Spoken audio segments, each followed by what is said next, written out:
Уаллагларсы байгом дуадыш олам хашан фандажы тылмы. Мазал басар қайты премьер Занайты Баришыма Рашей транспорты министрады департаменті директор Михаил Кокаев. Дуадыш тылмы рок хатулгатысы саштарын уазам пункты шарты фатахтар канзан. Арвыкомы фандаган уюя ришагдар фаршта. Занайты Баришма кутфаншанку тафтымы афазы карома уазам пункты ноджидар фажынзан уалам хашан тылмыты.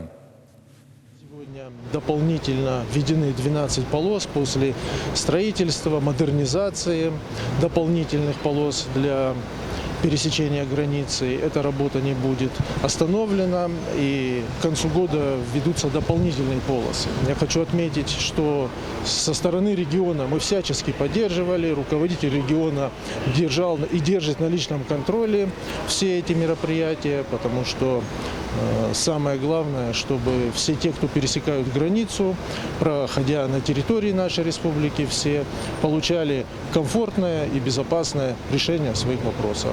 С нашей стороны строятся дополнительные стоянки, идет модернизация придорожного сервиса. Эта вся масштабная работа будет дальше продолжена. Я хотел бы поблагодарить коллег из Минтранса Российской Федерации. Все-таки федеральная поддержка сегодня объективно нужна региону, и мы видим, как оперативно решалась та проблема, которая была на территории республики.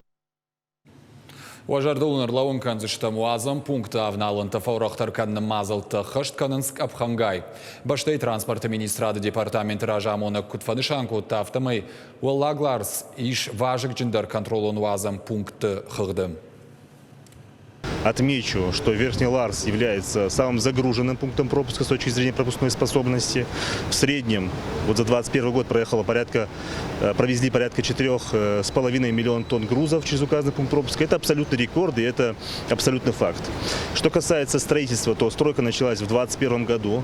Вы видите, что дополнительно запущены транспортные средства по вновь созданным и модернизированным полосам движения. К концу года будут завершены все 39 полос, которые по нормативам и по проектной документации должны быть, они будут введены. Что касается текущей ситуации, то возводится здание пограничного таможенного контроля, обеспечена готовность уже кинологической службы. Здесь проводится ряд мероприятий по переукладке сетей в пункте пропуска. В целом мы в графике.